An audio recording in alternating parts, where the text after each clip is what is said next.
Untuk yang pertama kita akan bahas mengenai merek.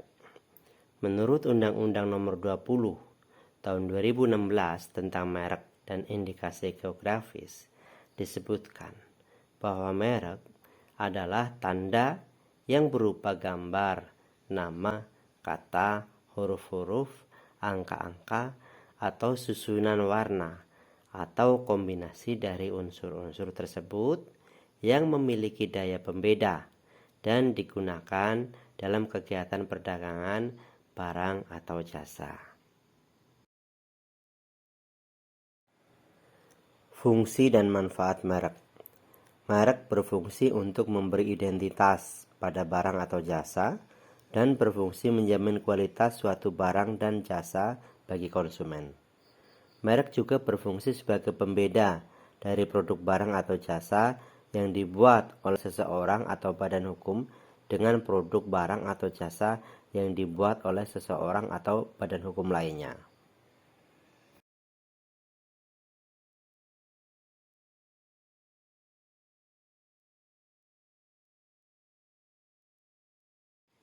Sebelum kita melakukan proses untuk pendaftaran merek dagang, kita harus siapkan dulu pencarian mereknya.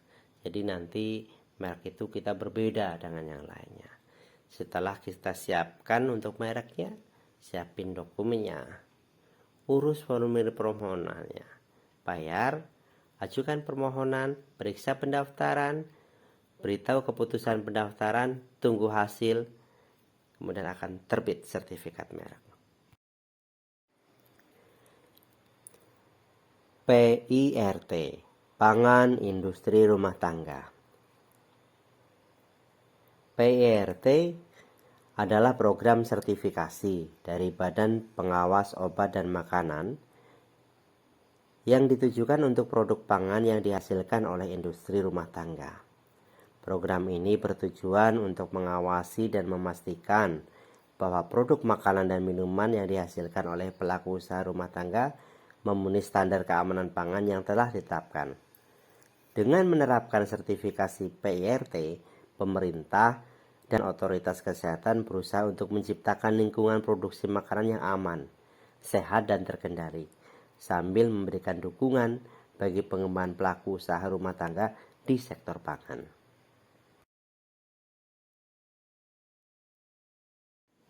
Nah, ada beberapa persyaratan untuk mendapatkan sertifikasi PIRT.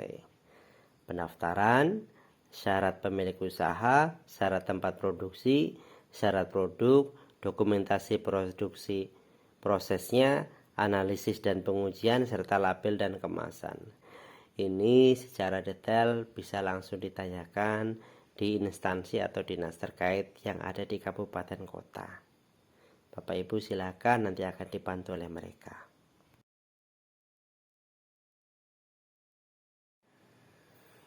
Kita lihat bagian pada proses pembuatan penerbitan SPP IRT.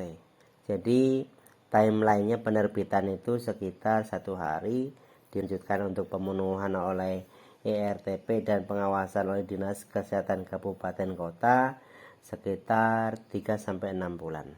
Dan masa berlaku untuk PIRT ini paling lama 5 tahun sejak diterbitkannya. Nah, SPP IRT dapat dipanjang lagi sampai 6 bulan sebelum masa berlakunya berakhir.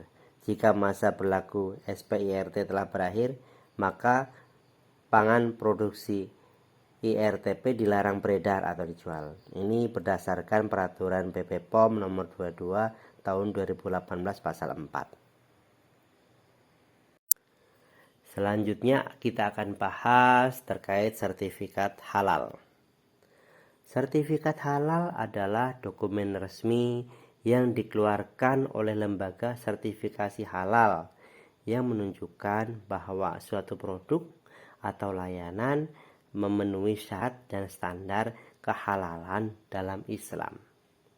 Sertifikat ini menegaskan bahwa produk tersebut diproduksi, diproses, dan dihasilkan sesuai dengan prinsip-prinsip halal yang telah ditentukan. Sertifikat halal bukan hanya tentang kepatuhan loh pada agama, tapi juga merupakan strategi bisnis yang cerdas untuk menjangkau pasar yang luas dan memenangkan kepercayaan konsumen. Produk yang memiliki sertifikat halal dapat membangun reputasi positif dan meningkatkan daya saing di pasar global yang semakin terhubung.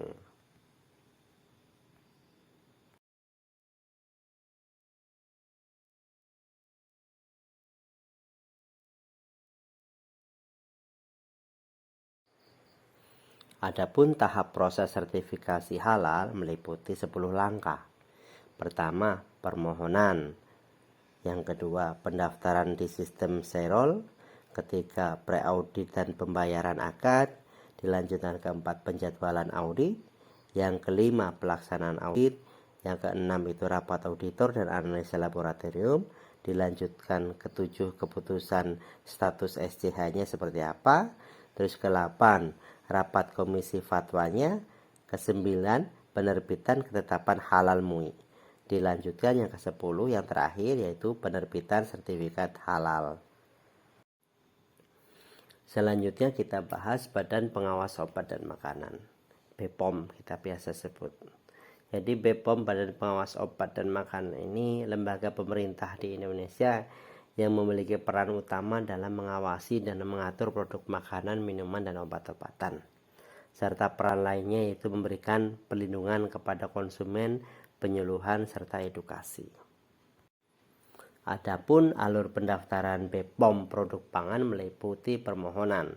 Dalam permohonan kita bisa masukkan data produknya, bahan bakunya apa, analisnya, terus informasi nilai gizi, serta data klaim produk. Semua file tersebut disiapkan sesuai persyaratan, kemudian diupload. Langkah kedua yaitu mengirimkan berkas. Jadi hard copy berkas dan analisa juga diberikan ke petugas. Yang ketiga, proses verifikasi.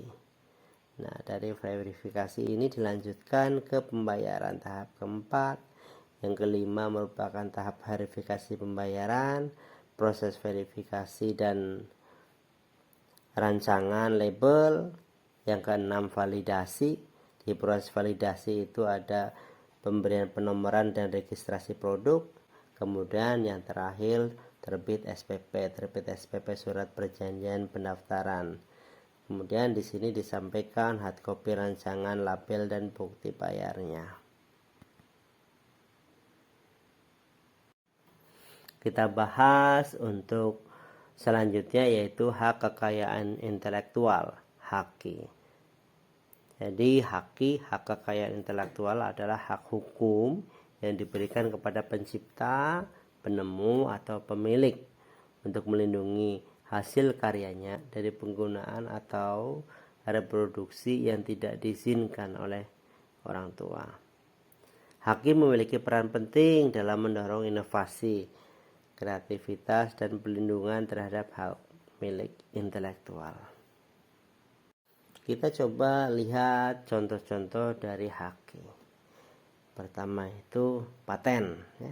Kemudian merek, 3 hak cipta, terus desain industri, terus rahasia dagang, hak ekuitas dalam desain, indikasi geografis, ojek perlindungan, hak paten tanaman, hak moral, dan hak ekonomi.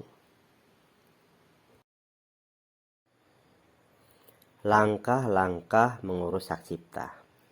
Hak cipta adalah hak eksklusif yang diberikan kepada pencipta atau pemegang hak cipta untuk mengatur penggunaan hasil penuangan gagasan atau informasi tertentu. Pada dasarnya, hak cipta merupakan hak untuk mengklaim suatu ciptaan, sama halnya dengan merek dan paten. Hak cipta termasuk juga ke dalam hak kekayaan intelektual atau HAKI. Sejalan dengan perkembangan teknologi, pendaftaran hak cipta pun dilakukan secara online dengan menggunakan aplikasi e-hak cipta, yakni sebuah aplikasi yang merupakan sebuah sistem berbasis web yang dibangun dan dikelola oleh Direktorat Jenderal Kekayaan Intelektual, Kementerian Hukum dan Hak Asasi Manusia Republik Indonesia. Langkah-langkah untuk mengurus hak cipta. 1. Masuk ke situs e-hak cipta dgip.go.id. Lakukan registrasi untuk mendapatkan username dan password. Dilanjutkan menggunakan username yang telah diberikan, login, kemudian unggah dokumen persyaratan. Lakukan pembayaran setelah mendapat kode pembayaran dari pendaftaran. Tunggu proses pengecekan. Approve atau pendaftaran pencatatan ciptaan telah disetujui, kemudian akan muncul sertifikat yang dapat diunduh dan dicetak sendiri oleh pemohon. Ini gambaran langkah-langkahnya, kurang lebih sama ya secara penjelasan. Tinggal pilih saja mau yang mana, lebih gampang dibaca yang mana, ujung mah sama. Itu aja, terima kasih. Assalamualaikum warahmatullahi wabarakatuh. Demikian tadi penjelasan terkait dengan hak cipta dan lain-lain. Mudah-mudahan kita yang memiliki hak cipta bisa kita amankan sehingga tidak dicuri oleh orang-orang yang tidak bertanggung jawab. Terima kasih. Assalamualaikum warahmatullahi wabarakatuh.